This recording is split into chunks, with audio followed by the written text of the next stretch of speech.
Alexandria, Minnesota, the birthplace of America, has been home to its share of celebrities. Professional golfer and former British Open champion Tom Lehman grew up there. Mixed martial arts and wrestling champion Brock Lesnar lives there. And Oscar nominee actor John Hawkes was born there.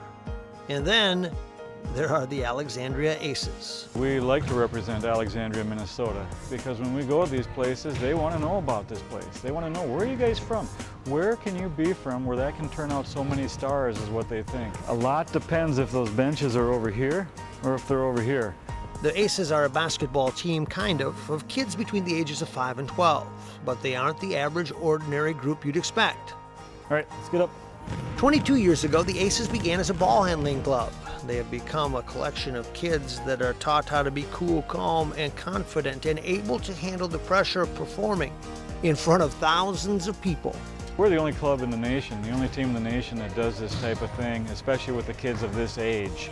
There might be some older people that do some of these things, and that's pretty neat, and crowds still like that. But when they see these little kids doing this stuff, it's absolutely, they just go crazy. 1, 2, 3. The Aces exist because of Larry Novotny, a chiropractor by day, a coach by night. Novotny is no stranger to the tricks of the trade. In fact, while playing college hoops for Flip Saunders, an idea developed, and you could say that his focus flipped. I knew how to spin a basketball. I could spin on one finger when I was in college, and Flip saw that, and he thought that was enough to get me started, and he suggested I be the featured performer at all our basketball games at Golden Valley Lutheran College back in the old days in Minneapolis. And so he said, work on some things, and he showed me a few things. He's really good with the basketball, but then I just had to really learn on my own. Novotny became a one-man basketball show, touring the U.S. as a halftime attraction. And then the light bulb went off again. As I got older, I quit doing those things. And the coaches in Alexandria said, why don't you teach our kids some fundamentals of basketball handling? And I said, well, that'll be fun. So we started doing it with no intentions of what was going to happen. Among that first group of kids was Ryan Turner, now living in Woodbury with his wife and newborn son. Turner is an original ace and learned a lot as a little guy.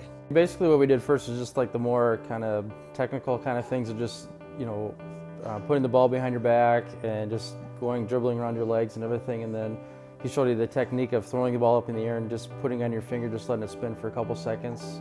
Get that down, and once you got that down, then just keep it going. And use your other hand to keep the ball spinning, and then you start doing tricks once you got good at that.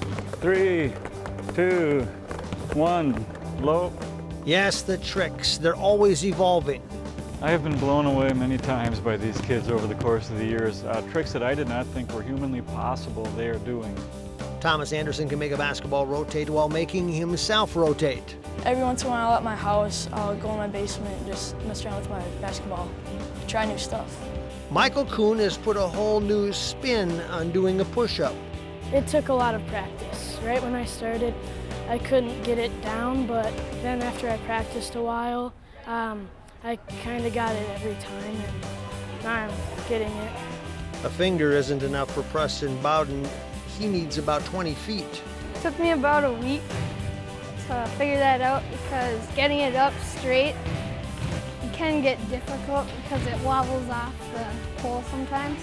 And Kelsey Peschel, well, she just uses her actual feet. I practice every day at my house just to make more tricks when I go to practice, try and get more tricks in and show them the coaches and all that. We start in October and we practice twice a week for an hour and a half, and after Christmas once a week. But they practice every night at home. That's where they get good. So good, in fact, that they take their show on the road. We've done over 75 NBA halftimes, and so we've been on most every NBA court. We've done over 200 NCAA Division I games. The kids need to keep up with their homework. If they fall behind, they're not able to perform, and that's a rule that we've had. And then the fact is that we travel, and they're going to miss 6 or 7 days during a quarter. And even though the schoolroom is larger than the 4 walls and they learn a ton of stuff on these trips, they have to keep up with their homework and their schoolwork.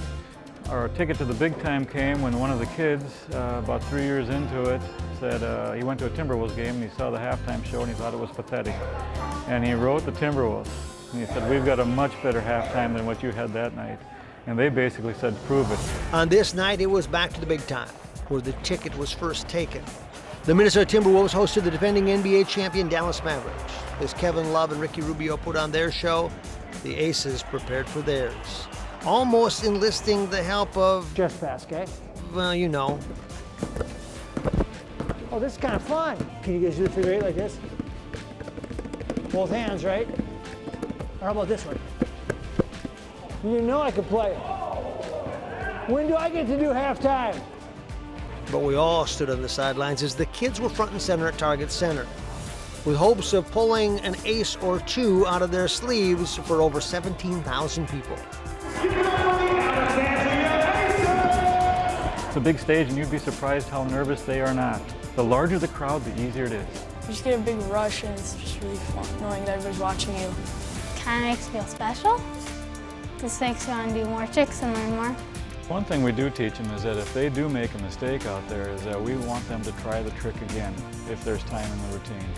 What's been the most fun for me has been watching these kids achieve what nobody thinks kids could achieve. I've watched them do things that people said are impossible, especially for kids to do. And what goes along with that is the self-confidence that's built up has been so neat to see, and then the opportunities that have arisen as a result of that. Watching from afar are the alumni, guys like Ryan Turner. You see, once an ace, well, you're always an ace. I wish I could have been better than what I was, you know, but seeing the kids now, from what I've seen, they do a lot of different things. I couldn't even do any of the things they do now, other than maybe spin a basketball for a few seconds. The magic of the aces is actually what happens after. Many have gone on to start at the high school level, some even have had college careers. Yet for all invited, it is the memories made that makes it most worthwhile. The kids that come back to me that have been through this tell me what happens long term is that they've increased their self-confidence so much, not only in their basketball skills, but in their life skills.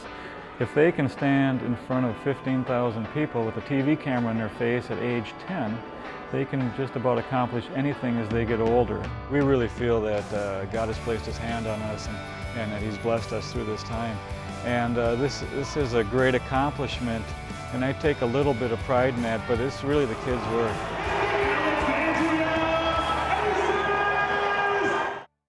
Life to the Max is brought to you by Life Touch, photography for a lifetime.